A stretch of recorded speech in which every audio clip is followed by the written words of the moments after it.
Alright guys, balik lagi sama Ketua Sekte. Gimana kabar teman-teman semuanya? Baik-baik aja ya kan?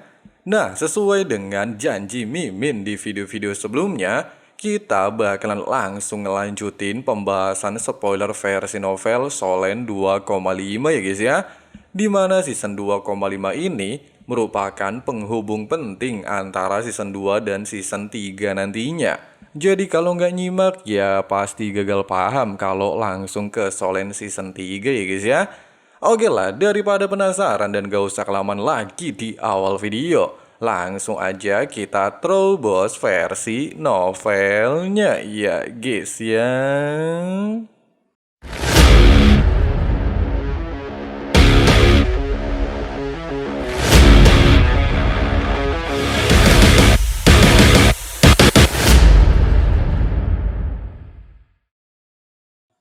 Setelah masalah Huo Yuho selesai dan resmi menjadi menantunya, Tang San lantas fokus menyelesaikan masalah internal alam dewa sesuai dengan instruksi Rong Nianbing. Dia ingin memastikan kestabilan alam dewa demi menghadapi masalah besar yang selama ini telah dia rasakan. Pada saat ini, awan di alam dewa selalu berubah dengan cara yang sulit diprediksi. Terkadang awan bergulung seperti gelombang lautan luas tak bertepi, bergerak perlahan namun membawa tekanan yang membuat siapapun merasa kecil. Di saat lain, awan tersebut menjadi sangat tenang, senyap seperti danau yang tak pernah tersentuh angin. Tidak ada pola yang bisa ditebak dari perubahan tersebut. Namun apapun bentuknya, awan-awan itu selalu memancarkan keindahan yang menimbulkan rasa kagum dan hormat yang sangat dalam. Pada dasarnya, di dalam awan-awan tersebut tersembunyi kekuatan yang sangat tebal dan murni, disebut sebagai energi ilahi, kekuatan yang hanya dimiliki oleh para dewa. Secara teori, jika seorang manusia biasa mampu menghirup satu nafas udara di tempat ini, usia hidupnya dapat bertambah 10 tahun. Namun kenyataannya, tubuh fana tidak akan mampu menahan tekanan energi ilahi dan akan langsung hancur hanya dalam beberapa nafas. Di mana kekuatan ilahi bukan anugerah bagi manusia, melainkan eksistensi murni milik para dewa. Tempat yang hanya bisa ditinggali oleh makhluk tertinggi yang telah melampaui seluruh dunia fana. Di pusat alam dewa berdiri sebuah istana raksasa yang memancarkan cahaya emas. Cahaya itu tidak menyilaukan, tetapi terasa agung dan abadi. Istana tersebut menjulang tinggi di atas awan, menjadi titik tertinggi dari seluruh alam dewa. Dari sanalah seluruh tatanan dunia dikendalikan, serta tempat menjaganya keseimbangan alam semesta. Faktanya, istana tersebut merupakan tempat para dewan alam dewa berada. Dewan alam dewa sendiri memiliki tanggung jawab untuk mengawasi, menghakimi, dan mengatur seluruh dewa, sekaligus memastikan ketertiban alam dewa tetap terjaga atau dikenal sebagai Komite Alam Dewa. Aula utama istana berbentuk segi delapan, melambangkan keseimbangan dan kesempurnaan. Dinding-dindingnya terlihat polos tanpa hiasan, tetapi sebenarnya dipenuhi oleh pemandangan tanpa batas. Setiap permukaan dinding memperlihatkan dunia manusia yang berbeda-beda, mulai dari planet yang makmur hingga dunia yang sedang menghadapi kehancuran. Dari tempat inilah, Dewan Alam Dewa memantau seluruh planet di alam semesta. Di tengah aula terdapat sebuah meja bundar. Permukaannya terbuat dari bahan yang tidak diketahui asalnya. Jika diperhatikan dengan seksama, permukaan meja terlihat seperti kumpulan awan yang berputar perlahan, membentuk kedalaman yang seolah tidak memiliki ujung. Pada saat ini, 5 sosok dewa duduk mengelilingi meja tersebut. Di kursi utama duduk seorang pria berjubah biru megah dengan rambut berwarna sama yang mengalir panjang ke punggungnya.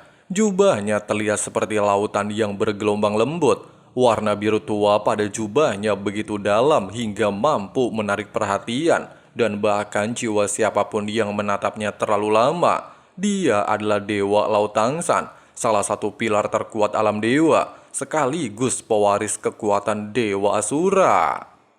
Di sisi kirinya duduk dua sosok dengan aura yang saling bertolak belakang. Sosok pertama mengenakan jubah hitam pekat. Dia adalah pria muda dengan rambut hitam pendek dengan mata merah menyala. Energinya aktif, penuh gairah, dan mengandung bahaya tersembunyi. Senyum tipis yang sering menghiasi wajahnya memberi kesan licik sekaligus percaya diri.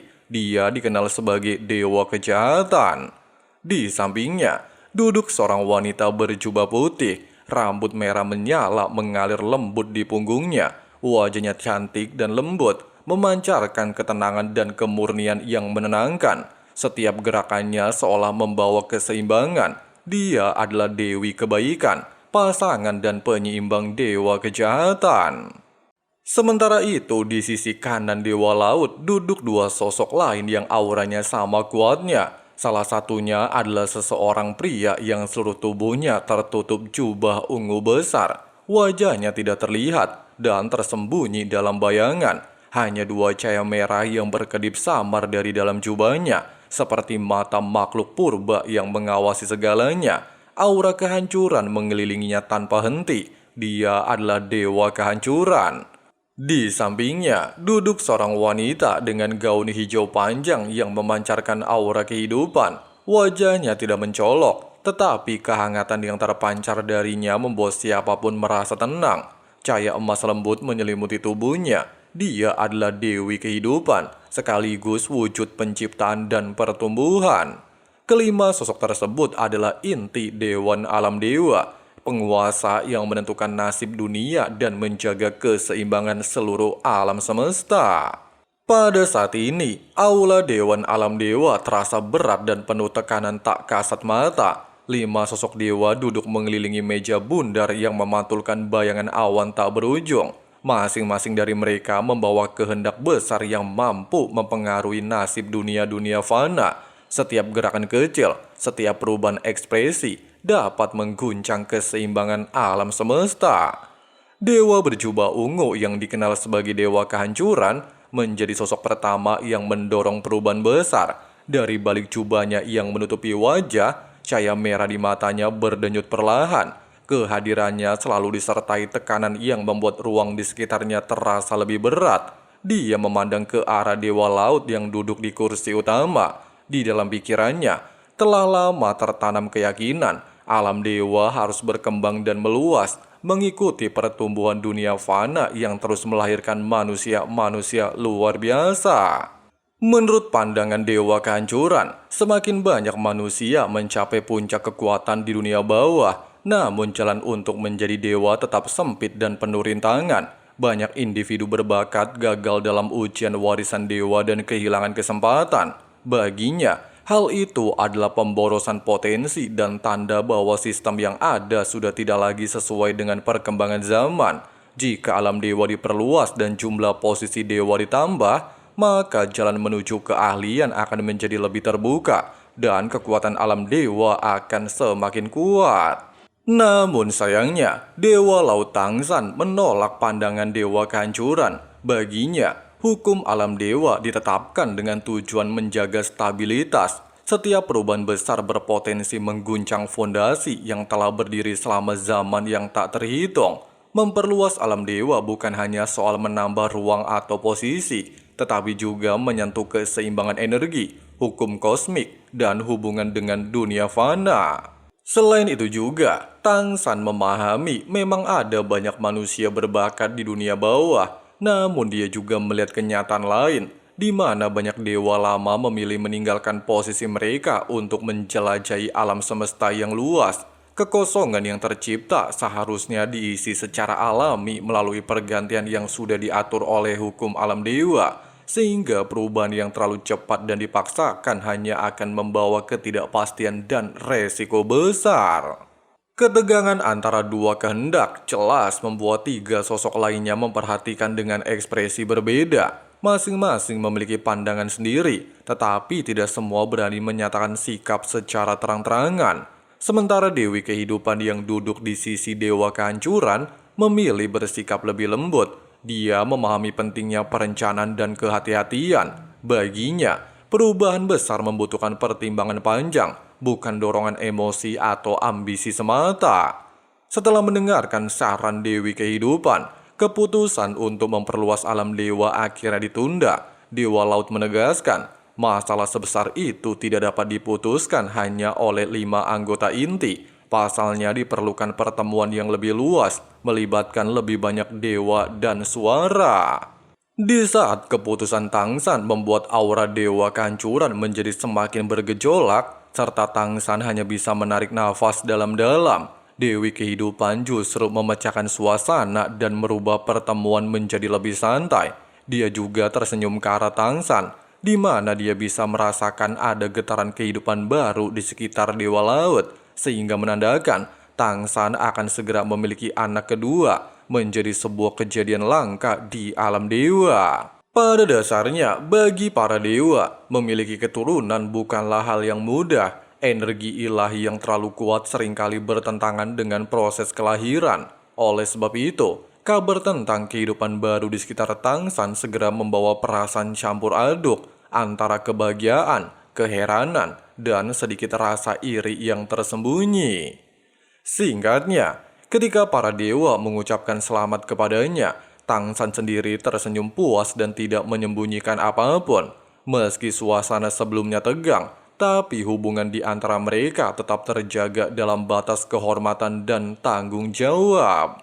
Kemudian Tangsan mengalihkan pembicaraan pada tugas-tugas yang lebih praktis. Dia mengusulkan agar para pemburu dewa meningkatkan pengawasan terhadap dunia fana, mencari individu berbakat yang layak diperkenalkan ke alam dewa. Selain itu juga, Tangsan menekankan pentingnya mempercepat proses persetujuan penggantian posisi dewa yang kosong. Di saat keempat dewa mengangguk setuju termasuk dewa kehancuran, pertemuan akhirnya berhasil diselesaikan. Namun masih dengan sikap arogan, dewa kehancuran lebih dulu meninggalkan aula dan diikuti oleh Dewi Kehidupan. Pasalnya Dewi Kehidupan ingin memastikan pasangannya tidak melakukan tindakan ekstrim setelah pertemuan yang tidak memuaskan. Tangsan sendiri tidak memperdulikan dewa kehancuran. Pikirannya justru fokus kepada Xiaowu yang saat ini sedang mengandung anak keduanya. Kemudian setelah mengangguk kepada 2 dewa yang tersisa, Tangsan segera meninggalkan aula pertemuan. Sementara itu, 2 dewa lainnya tetap tinggal untuk menjaga keseimbangan dan menjalankan tugas pengawasan.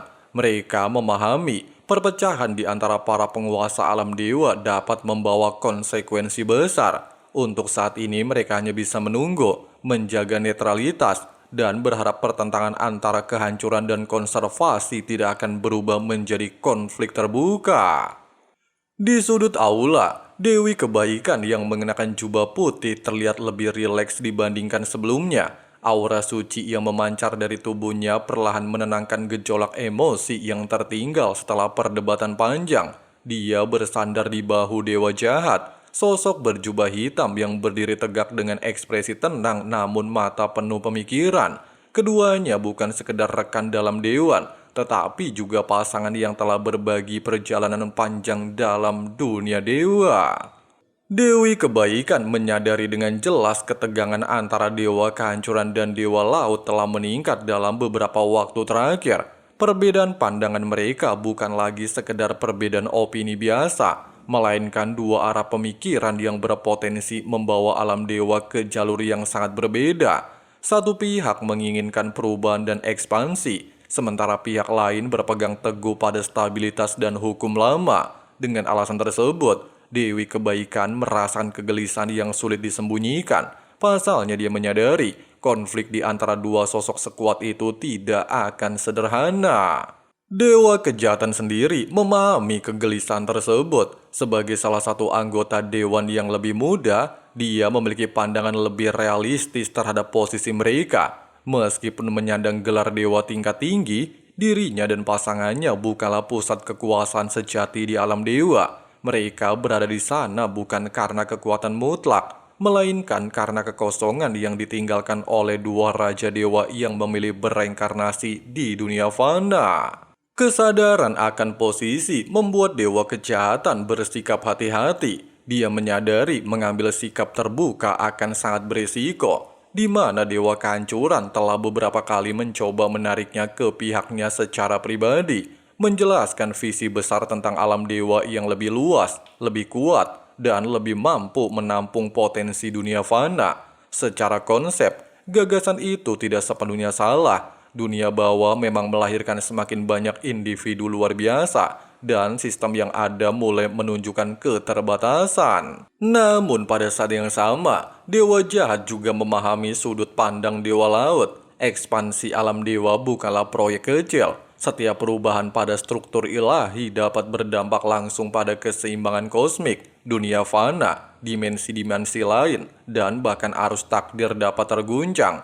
Jika ekspansi dilakukan tanpa perhitungan matang, kehancuran yang lebih besar justru bisa terjadi. Oleh sebab itu, bersikap netral adalah pilihan paling masuk akal bagi mereka yang tidak memiliki otoritas tertinggi.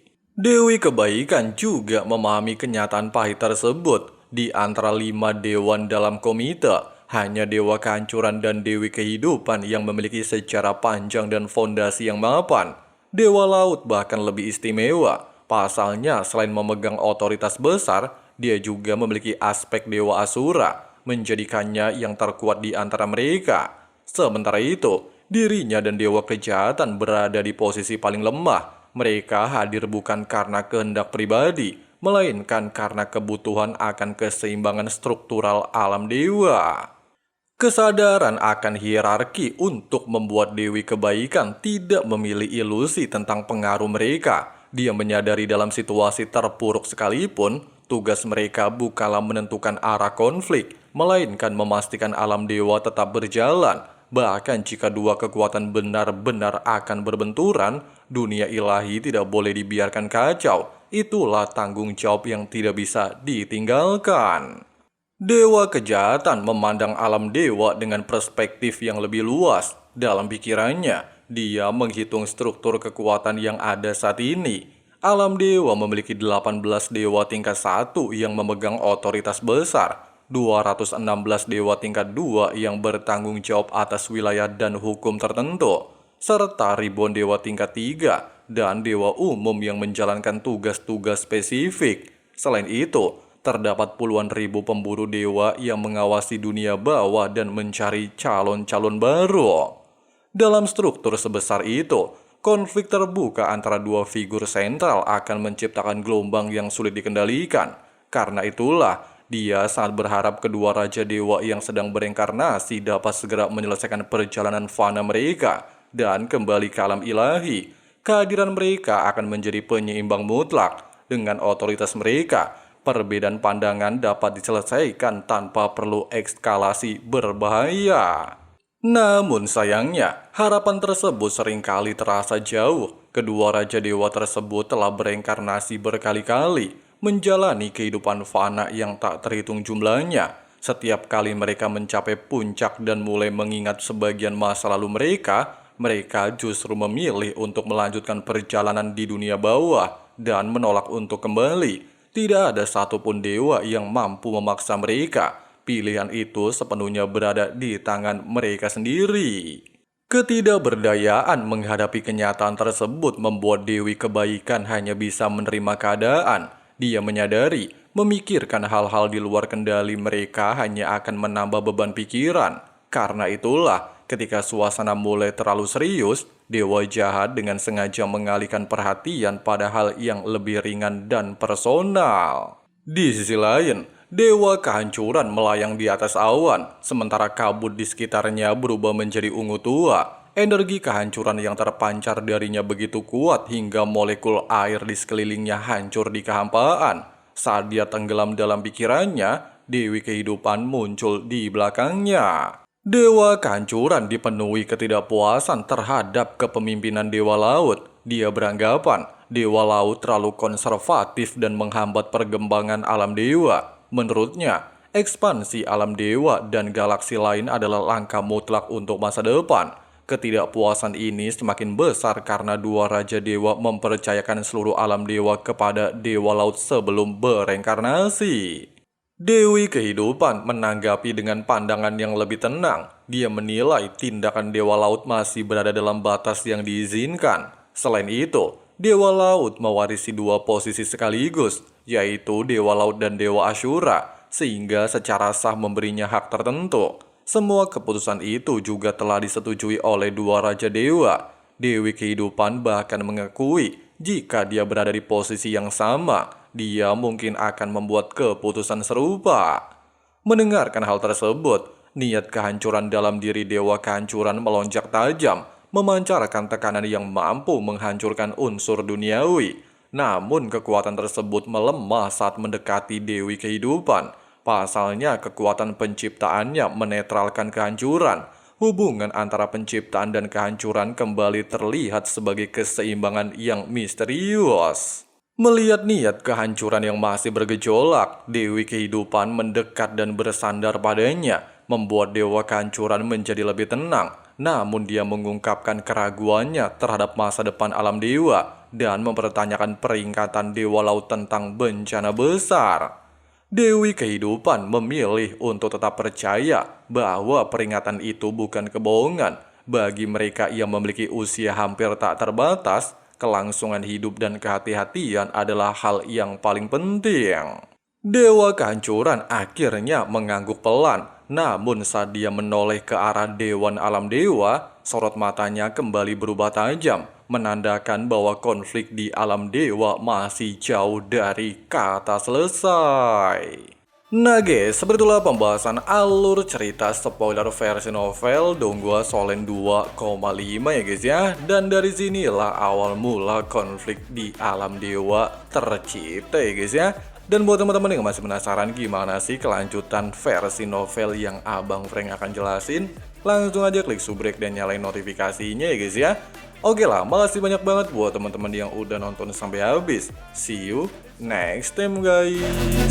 I know you told your friend you're not okay, and tell me what's wrong and why you never said you felt that way. I guess you're trying to stay strong and fake a smile until I look away. But I've known you too long, it hurts to watch your blue eyes fade to gray.